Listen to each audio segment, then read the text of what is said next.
Jika ada belief-belief tentang uang, bahwa uang datang hanya saat, saya kerja aja, itu limitasi sebetulnya. Itu adalah belief yang harus dirilis, betul, harus dirilis. Kenapa? Karena jauh sebelum kita ada, jauh sebelum kita dilahirkan gitu, ini kesadaran yang perlu kita announce atau perlu kita siarkan ke begitu banyak teman-teman kita. Jauh sebelum kita lahir, itu rancangan blueprint, rancangan master plan, rancangan penciptaannya itu bawaan pabriknya itu udah DNA bahagia dan berkelimpahan. Gitu. Jadi manusia itu sebelum kita lahir dan ada itu udah dirancang bahagia berkelimpahan, udah dirancang hidupnya itu penuh dengan kebaikan. Hidupnya itu berada di dalam satu makom baik gitu. Makom baik, makom indah, makom dihormati, makom yang ideal sebagai seorang manusia. Nah, itu kertas putihnya seperti itu.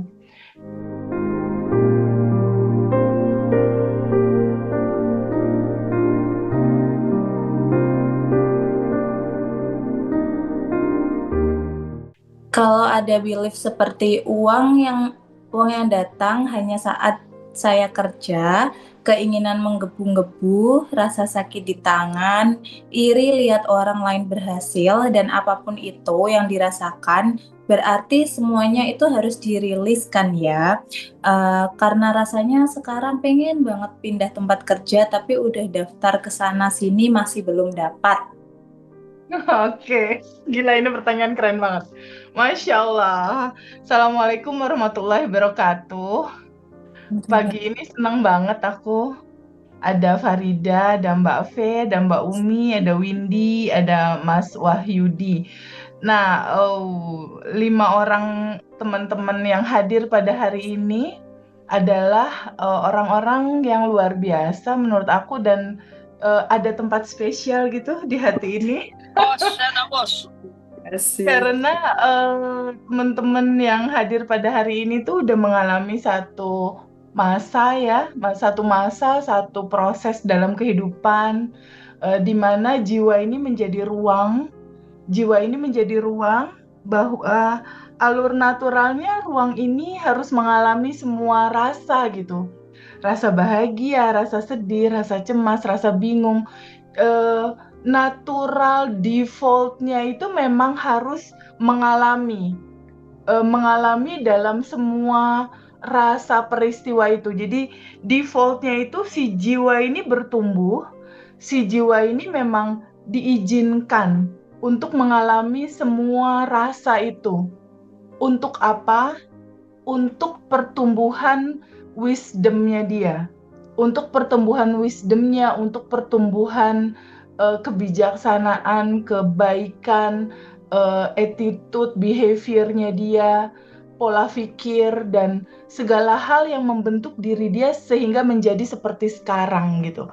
Secara naturalnya tubuh ini dia harus menjadi ruang suci, ruang kesadaran, di mana semua rasa ini harus mengalir dan teralami.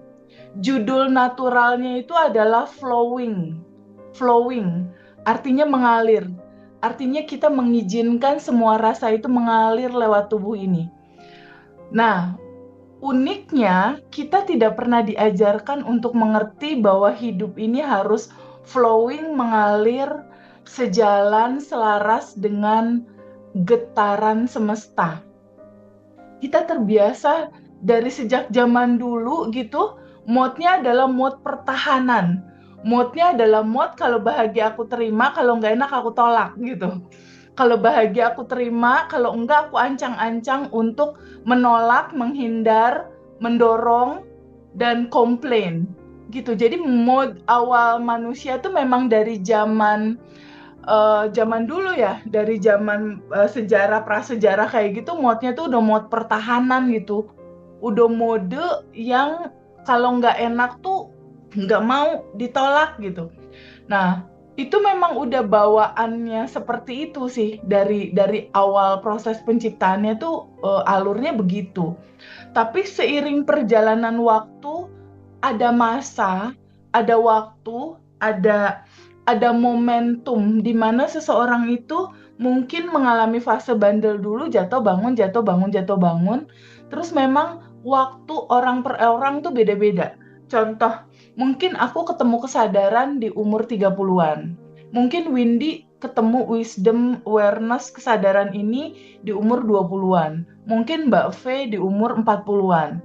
Mbak Umi mungkin di umur 40-an. Farida mungkin dia lebih muda. Jadi waktu-waktu tentang kesadaran ini orang per orang tuh beda-beda gitu. Jadi kadang kita kalau melihat sesuatu, melihat teman bertumbuh, kok dia kayak nggak ngerti-ngerti gitu. Udah diceritain rilis balik lagi nggak ngerti gitu. Kalau Mbak Umi udah diceritain 3 buku ajaib, masih nggak ngerti juga misalnya gitu. Nah, kita teman-teman sebagai yang menemani mereka dalam pay it forward, dalam mengalirkan kembali kebaikan ini, keindahan cerita ini kepada teman-teman yang lain, harus bisa memahami titik ini. Titik di mana semua kesadaran teman-teman itu seperti kurva. Ada yang dari bawah, dia terus naik ke atas, terus dia udah ada di atas, terus naik ke atas, terus mungkin dia ntar turun lagi tuh ke bawah, mungkin ntar ada di bawah lagi. Jadi banyak teman-teman itu memang sebuah keindahan di mana makom kesadaran mereka masing-masing tuh beda-beda berangkatnya gitu. Tapi kita sebagai yang nemenin teman-teman dalam Pay It Forward harus menyadari bahwa itu adalah sebuah keindahan gitu. Dan ketika ada perubahan dari mereka untuk mengerti, itu memang ada waktu mereka masing-masing. Jadi walaupun kita mau mendorong sedorong-dorongnya kita, lepasin aja. Jadi kita melakukan pay it forward ini nggak usah pakai ekspektasi, karena dia akan bertumbuh indah dengan sendirinya. Lepasin aja semua. Hasil dari bagaimana teman-teman bertumbuh, lepasin. Karena memang pasti akan ada waktunya kok dia ketemu titik aha, titik wisdom, titik ngerti, sama seperti kita. Sama seperti kita. Di awal-awal kita juga kok kayaknya belet banget sih, susah banget sih, ini banget sih. Tapi tiba-tiba kok ya aku ngerti sendiri ya. Kok ternyata wisdom itu terbuka sendiri ya. Kok aku aware sendiri, terus kok aku kayak sabar dengan sendirinya gitu. Jadi momentum waktu itu memang juga ada yang punya, dan maksudnya ada waktunya gitu. Jadi kita nggak usah punya ekspektasi terburu-buru untuk berharap teman-teman harusnya ini udah mengerti. Ngalir aja untuk semua prosesnya. Nah, berawal dari pemahaman bahwa jiwa ini memang sebuah wadah ruang di mana semua rasa itu akan masuk mengalir untuk kita alami. Naturalnya adalah kita terbuka untuk mengaliri.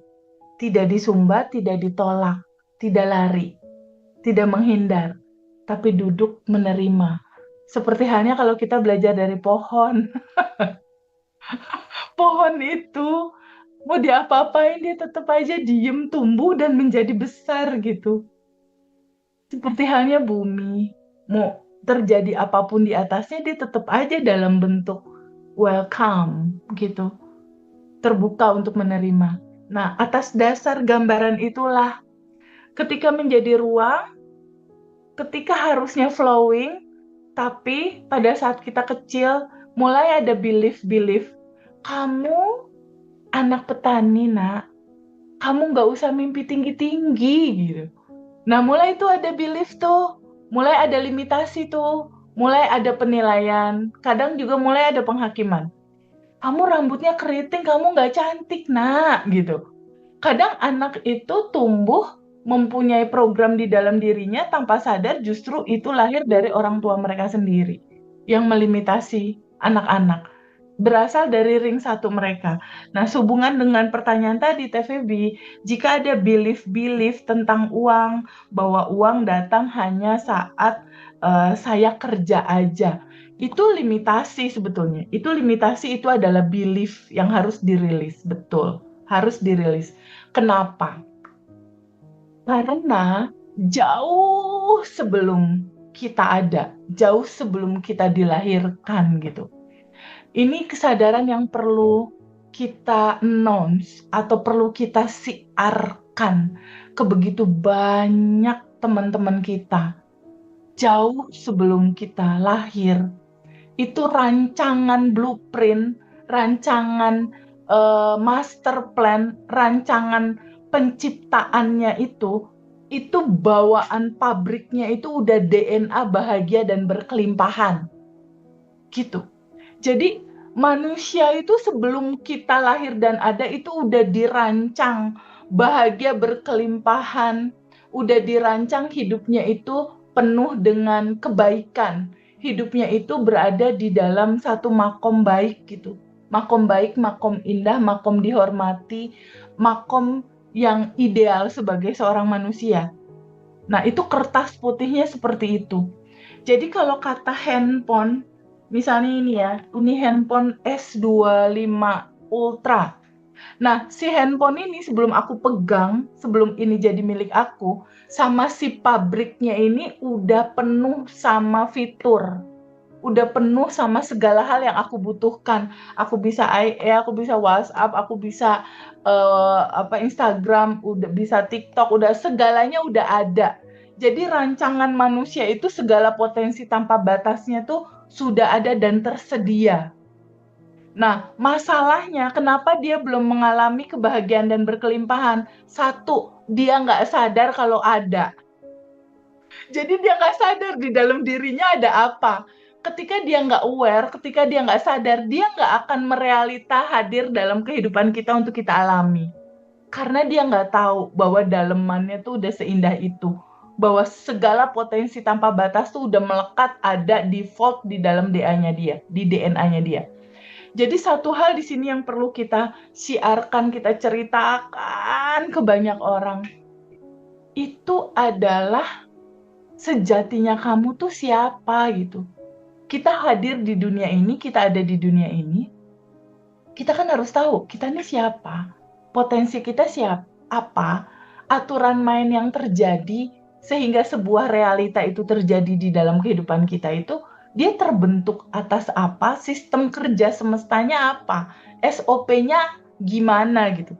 Mbak Fe, Mas Wahyudi, Mbak Umi, kebayang nggak sih kita nih yang udah umur di atas 30, di atas 40, udah celak ada di dunia ini. Terus di titik 40 tahun aja, cara kerja hukum semesta baru tahu sekarang. 40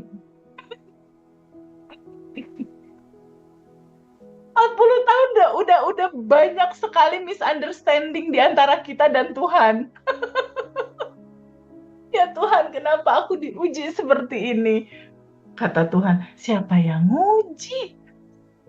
Kan kamu yang memantul, cuma pantulin balik katanya gitu. Orang hukum kerja semestanya cuma kayak cermin, mantulin doang. Allah Tuhan atau apapun nama itu disebut udah nggak ikut ngurusin masalah teknis. Kalau satu-satu diurus masalah teknis, default sistemnya udah ditaruh di badan masing-masing seperti pantulan cermin. Apa yang kamu rasakan, apa yang kamu getarkan, apa yang menjadi energi yang memancar dalam diri kamu, itulah identitas kamu. Kalau pancaran energinya selalu kekhawatiran, selalu kebingungan, ya itulah yang dikasih gitu.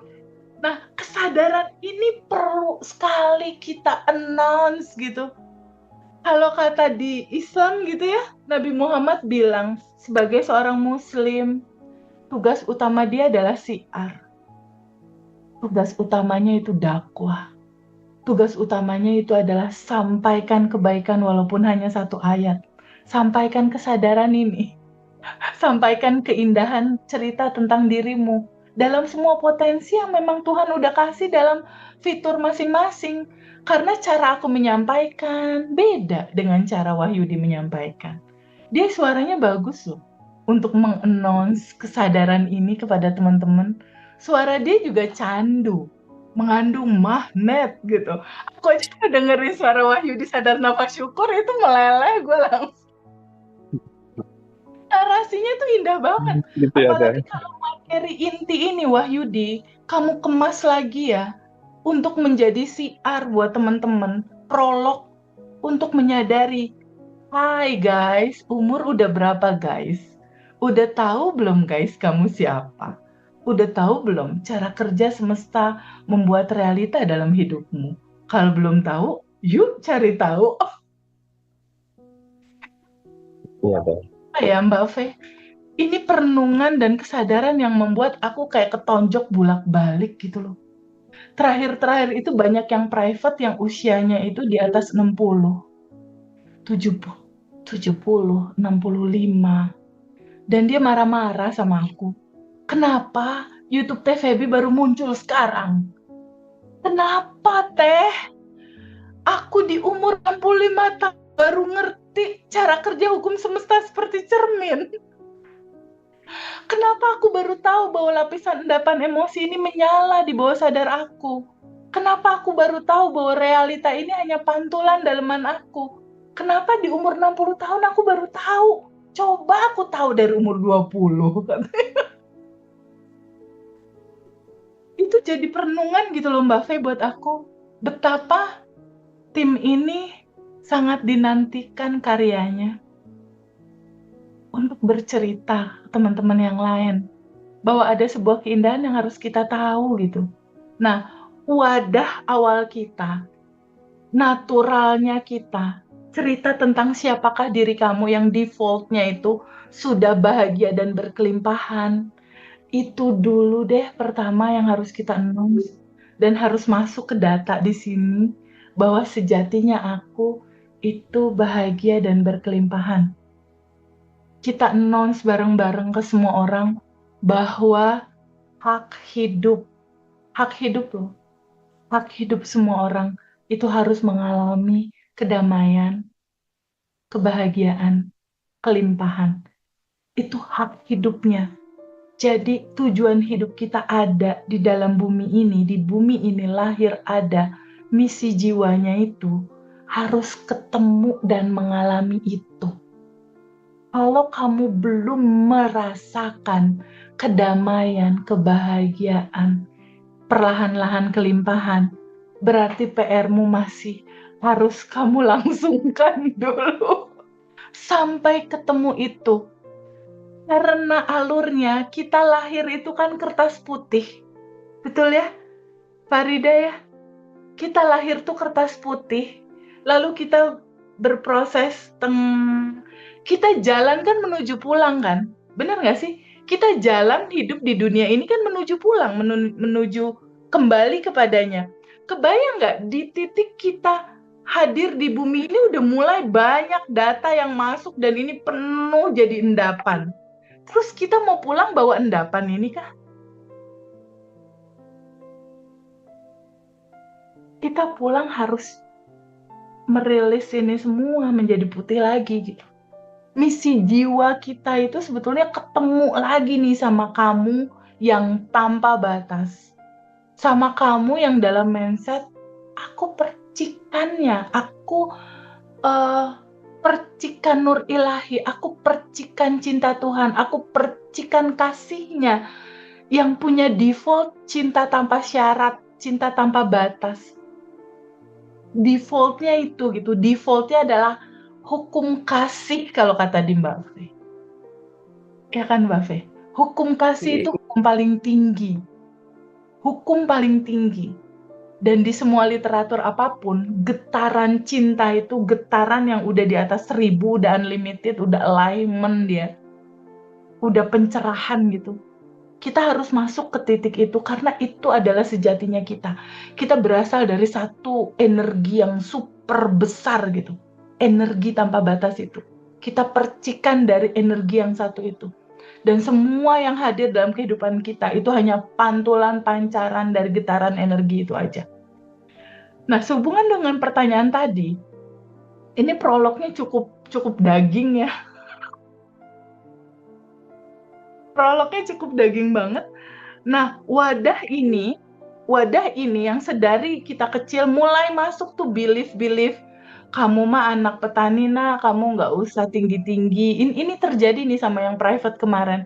Jadi dia udah mulai ada belief dari orang tuanya, mimpi nggak usah terlalu tinggi, aku cukup aja bermimpi untuk punya motor karena nggak mungkin punya mobil. Nah, belief-belief itu yang kemarin aku bantu untuk rilis gitu, karena kamu bukan itu. Default kamu adalah bahagia, berkelimpahan, dan tanpa batas. Itu defaultnya.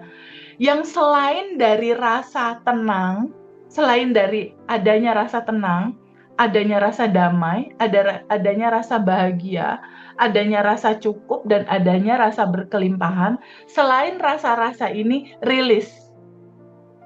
Ya, selain rasa tenang, damai, bahagia, berkelimpahan, selain rasa ini, rilis, duduk, rilis. Itu kuncinya nih untuk pertanyaan. Belief-belief ini perlu dirilis nggak, Teh? Yes, betul, perlu. Terus sehubungan dengan belief uang datang hanya saat aku kerja. Artinya kita melimitasi kan, kita membuat batasan kan. Nah, sadari bahwa kita punya 4 hukum semesta pada saat di kelas. Nanti teman-teman yang belum punya kesempatan ikut kelas, yang mungkin mendengar video ini, aku sangat sarankan sekali untuk tahu 4 hukum semesta ini. Hukum semesta seperti cermin, hukum tingkat energi, hukum atau law of projection atau hukum proyeksi. Satu lagi yang paling powerful ini jadi daily routine, itu adalah law of assumption atau hukum asumsi. Nah, power hukum asumsi ini dia jadi daily routine di buku yang kita keluarkan dan kita announce untuk bisa dipraktekin, yang Umi saat ini lagi betul-betul siarin untuk jalanin itu. Di daily routine itu kita ada buku syukur, ya, journaling syukur. Untuk apa? Untuk bikin habit baru, untuk ngisi data baru. Buku syukur. Minimal 3 hal aja yang kamu syukuri di akhir hari menjelang tidur, kamu tulis, kamu syukuri, dan itu akan sangat powerful banget itu. After 30 hari itu akan kelihatan perbedaannya ketika journaling syukurnya dilakukan. Yang kedua adalah buku goals. Buku goals ini apa? Jadi kehidupan ini, tadi kita udah cerita bahwa di dalam diri kita itu ada kelimpahan tanpa batas, ada potensi tanpa batas. Dia bentuknya ruang kosong, kosong dia. Tapi yang kosong itu berisi yang tanpa batas gitu. Nah, karena dia kosong, kita perlu isi. Kita perlu isi goal kita apa, tapi lepasin ke ruang kosong tanpa batas ini. Nah, itulah goals kita. Sebagaimana kalau kita mau pergi ke suatu tempat, misalnya Mbak Wahyudi sama Mbak Fe mau pergi nih pakai kereta, sampai di stasiun kereta. Mbak Fe sampai di stasiun kereta, Mas Wahyudi sampai di bandara misalnya. Pada saat sampai ditanya nih sama seseorang, mau kemana? Ya mengalir aja lah, let it flow. itu jadinya kehidupannya akan mood, nggak ada tujuan. Nah, buku goals itu untuk menetapkan kita mau step-step apa dalam hidup kita, lalu kita request ke semesta dan kita lepasin hasilnya. Gitu. Itu buku goal penting banget. 1 tahun ini kamu mau apa? Mau seperti apa, itu buat dan lepasin. Untuk semua sisi kehidupan kita, itu tulis di buku goal. Skripnya pun sangat simple. Apa yang kamu mau, sudah aku terima, gitu. Narasinya tuh sudah diterima, karena sebetulnya kan udah ada dan tersedia semua di dalam. Ketika kita menyadari bahwa kita udah menerimanya, energi tentang power, rasa syukur kita udah menerimanya itu membuat fokus kita terhadap satu titik goal itu, energi itu akan mengarah ke titik fokus yang kita taruh itu.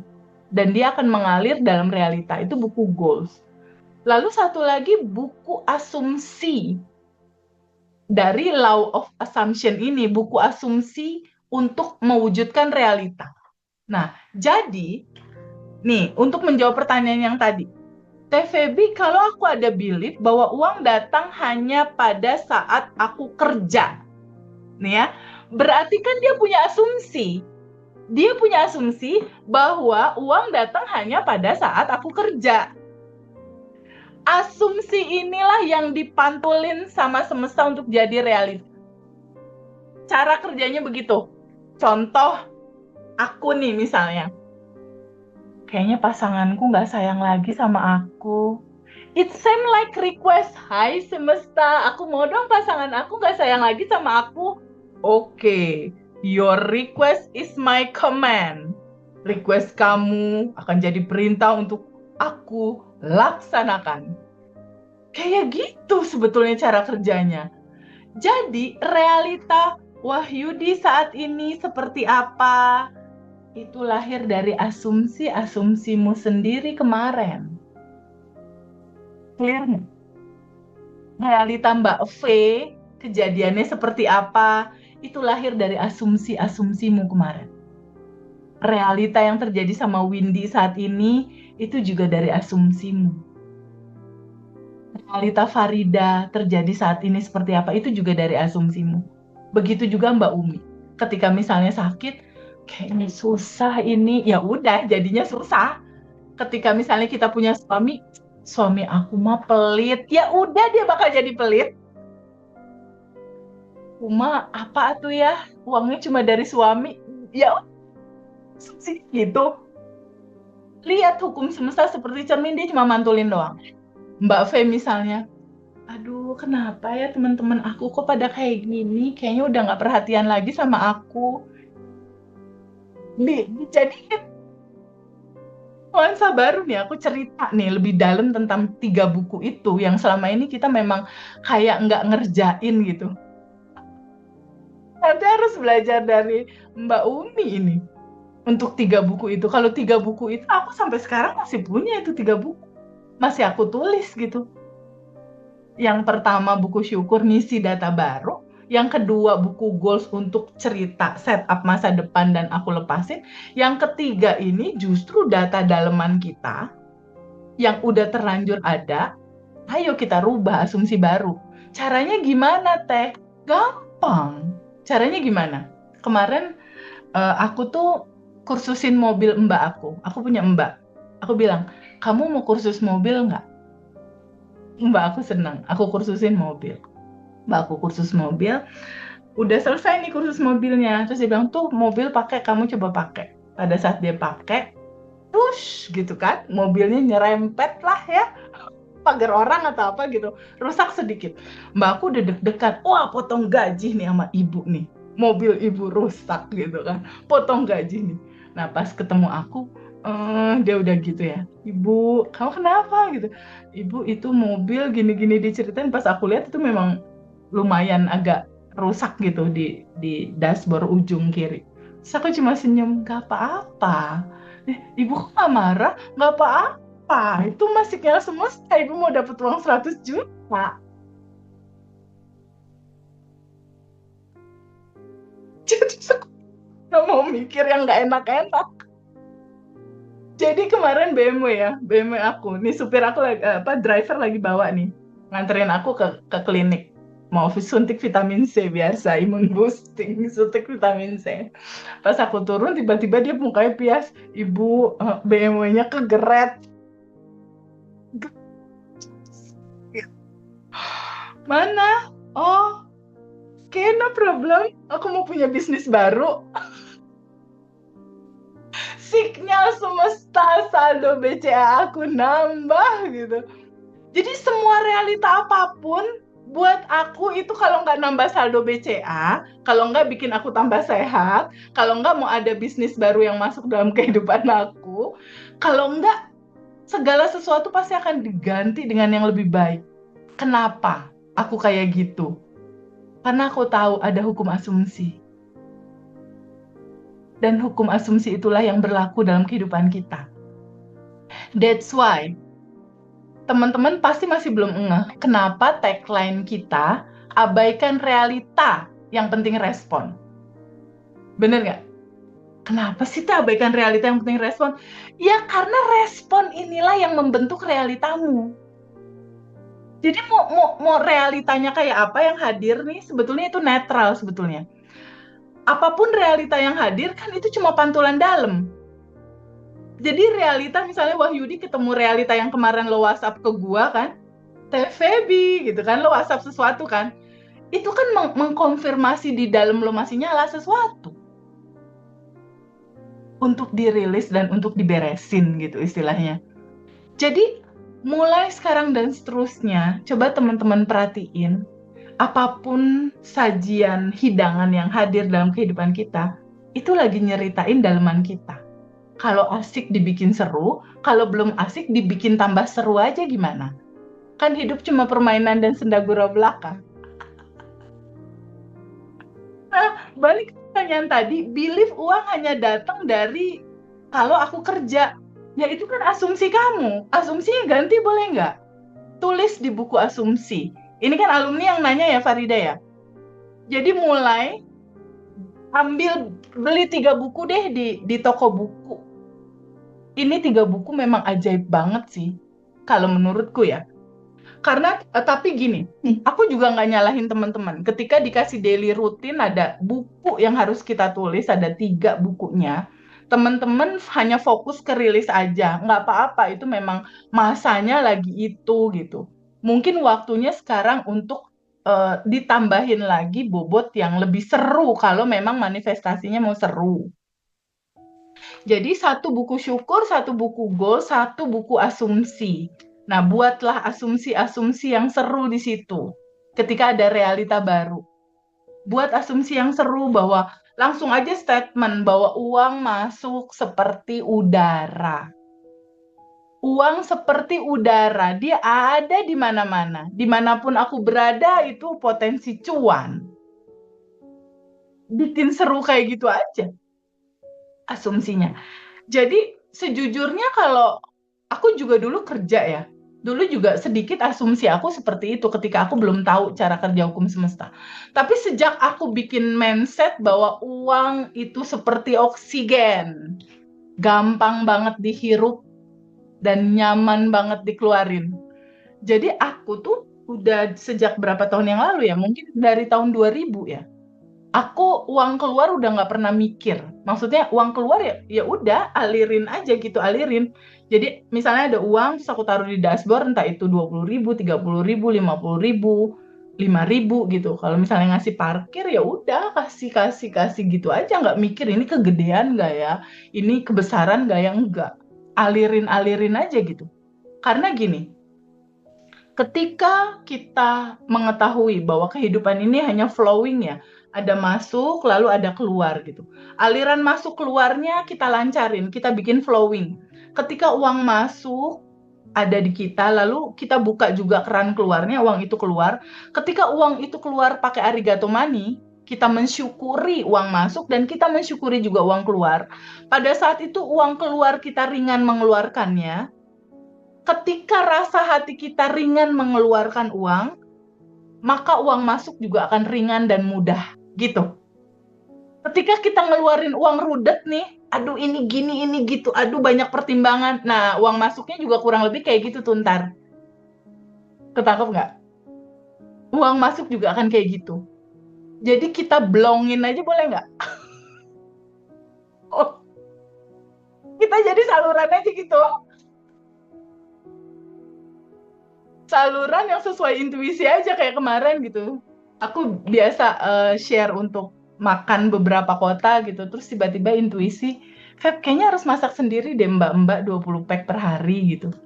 Nah, ketika ada aliran tuh biasanya aku nggak pernah mau nolak tuh. Aku langsung, Mbak, kita tiap hari sekarang sediain 20 pack ya, bagi-bagi ke anak yatim atau ke siapa yang di jalan yang sekiranya kalau dikasih makanan itu dia bisa save money dia untuk makan siang tuh uangnya bisa dibeliin beras minimal seliter gitu buat rumah dia. Karena kita udah bantu untuk makan siangnya gitu. Siapin ya Mbak 20 pack per hari gitu. Jadi mulai membuka saluran tanpa batasnya di mana aliran ini tiba-tiba akan mengalir gitu. Bantu itu orang misalnya. Tolong dia. Nah, aku membiasakan untuk membuka ruang itu untuk mendengar dan mengalirkan. Jadi, belief uang masuk hanya dari tempat kerja ini apakah harus dirilis? Yes. Pokoknya semua judul yang melimitasi, yang melimit, yang jadi resisten, rilis. Aku nggak bisa public speaking, aku nggak bisa jadi host, rilis. Karena ketika ada momen hadir dalam kehidupan kamu, tiba-tiba disuruh ngomong, itu artinya kamu diizinkan untuk punya potensi yang tanpa batas dan menggali potensi baru untuk dirimu, yang tentunya itu akan jadi aliran kebaikan buat orang lain. Jadi setiap kesempatan itu adalah bahan-bahan kelimpahan kamu mau hadir dalam kehidupan kamu. Kelimpahan ini kan macam-macam. Kelimpahan ini bisa dikatakan rezeki ya. Nah, rezeki itu kan bukan hanya uang. Bisa kesehatan, bisa uang, bisa pasangan, bisa relationship, bisa rezeki skill, bisa rezeki profil baru, profesi baru. Ini semua rezeki. Ini semua kelimpahan gitu. Jadi kelimpahan tanpa batas itu jangan hanya selalu diasumsikan uang. Kelimpahan itu macam-macam. Kita bisa punya saudara kayak gini juga. Waduh, aku kayaknya orang paling bahagia di dunia gitu. Aku tuh kayaknya orang paling bahagia di seluruh dunia. Aku punya Mbak V, aku punya Vivi Farida, aku punya Fiona, aku punya Al, aku punya Mbak Umi, punya Windy, punya Wahyudi. Jiwa-jiwa yang lebar gitu. Itu kayak, aduh kemarin ngeliat TikToknya Mbak V dan Mbak Umi tuh aku tuh speechless. Aku tontonin dan aku nggak bisa berkata-kata gitu. Cuma bisa melihat dengan mata yang berbinar-binar gitu. Betapa indahnya Pay It Forward ini. Betapa indahnya menjadi virus-virus siar kebaikan untuk banyak teman-teman. Untuk teman-teman dari tidur bisa melek gitu. Bangun, bangun gitu. Karena kemarin ada yang private umur 70 tahun ke atas, dia bilang kan, Teh Feby, Tuhan ada di mana? Aku nggak bisa nemuin Tuhan. Aku nggak bisa ngerasain kebahagiaan di umur aku 70 tahun ini. Ada di mana kebahagiaan itu? Bukankah itu pertanyaan banyak orang? Ketika dia punya masalah, Tuhan ada di mana? Kok aku nggak ditolong? Coba deh renungin. Semua teman-teman yang datang curhat itu judulnya itu loh. Kebahagiaan kamu ada di mana? Kelimpahan kamu ada di mana? Kok aku masih terlilit hutang? Kok aku masih terlilit sedih? Kok aku masih terlilit cemas? Kamu ada di mana? Gitu. Itu pertanyaan aku dulu 2019. Teman-teman semua aku juga pernah mengalami fase itu. Jadi teman-teman itu nggak sendiri. Siapapun yang nonton video ini ya kelak ya. Entah nanti ini disiarkan di mana. Karena kan kalau udah disiarkan di Ngaji Roso tuh ada clipper-clipper tuh ntar tuh. Membuat lagi video gitu. Jadi buat teman-teman yang nonton, kamu nggak sendiri. Yuk mulai bantu diri sendiri untuk tahu ada keindahan apa di dalam diri kamu. Bahwa semua solusi itu ada di sini, betul-betul ada di sini. Nggak perlu kemana-mana. Nggak perlu capek-capek untuk cari guru-guru hebat di luar sana. Nggak ada guru kecuali guru sejati diri kamu sendiri. Nggak ada guru, nggak ada mentor. Nggak ada figur apapun yang terindah kecuali daleman kamu sendiri sebetulnya. Solusinya itu cuma duduk, diem, sadar nafas syukur, ngomong ke dalam. Kasih tahu aku dong. Ada lapisan endapan apakah yang belum aku terima, belum aku lepas, sehingga menutupi kebahagiaan belum aku alami, kelimpahan belum aku alami. Itu harus sabar, terus jalanin. Tapi memang 3 buku ini harus mendampingi sih. Karena kan data baru harus diisi, buku data. Buku goal itu untuk menentukan arah hidup step-step kamu tuh mau seperti apa tahapan-tahapannya. Kalau kamu nggak pernah rancang, kamu nggak pernah buat itu, ya udah jadinya seapa adanya aja itu berjalan. Entah di sini mogok dulu, entah itu di sini diem dulu. Tapi kalau kamu udah buat goalsnya, kamu mau apa, udah tinggal dilepasin. Hari-hari udah tinggal ngejalanin tabungan semesta aja terus setiap hari. Nah, balik lagi ke pertanyaan yang tadi. Ketika ada belief, uang hanya masuk dari satu titik di pekerjaan, terus aku ada sakit, ada kebas, ada sakit tangan, dan lain-lain. Sakit, mau apapun sakitnya itu cuma cerita di ujung sebetulnya. Sakit kebas, sakit kaki, sakit whatever apapun itu. sebelum tubuh ini berekspresi ya, hai, aku kebas, aku udah nyerah nih, endapan emosinya kebanyakan. Jadi sebelum terjadinya sakit dalam judul apapun, itu ada cerita lapisan endapan emosi yang kamu nggak terima, kamu nggak lepasin. Dia numpuk jadi sumbatan energi di salah satu organ tubuh kamu. Entah pada akhirnya kena ke syaraf, entah pada akhirnya kena ke kepala, entah ke lambung, kemana. Jadi untuk semua teman-teman yang saat ini masih belum fresh, masih merasakan sakit, duduk dulu untuk ngobrol. Wahai tubuhku, kamu sakit ya, kebas. Ada lapisan endapan emosi apa sih? Aku lupa nih. Yang belum aku terima dan belum aku lepas. Kasih tahu aku dong. Kamu duduk diem aja. Itu nanti memori bawah sadar itu akan naik sendiri. Deng. Tanya aja, ada kesedihankah di masa lalu yang belum aku terima dan belum aku lepas? Diem. Itu pasti akan flashback. Karena hukumnya ketika kamu bertanya, semesta pasti akan menjawab. Pasti. Itu udah satu paketnya. Ketika kamu nanya ke dalam, dia pasti jawab. Dia pasti jawab berupa tiba-tiba naik aja tuh data ke permukaan, data memori. Dicoba seperti itu. Untuk teman-teman yang saat ini lagi ada kendala kesehatan, entah itu sakit pinggang, saraf kejepit, apapun. Pahami sebelum sakit itu ada cerita itu. Jadi untuk pertanyaan ini, kebas, sakit tangan, dan lain-lain, sadari ini hanya ujung cerita, tapi ada sumber awal ceritanya, yaitu lapisan endapan emosi yang belum diterima dan belum dilepas. Saranku 15 indikator emosi yang 1-15 itu nanti mungkin Farida bagiin aja ya ke semua batch ya, yang bagan emosi itu.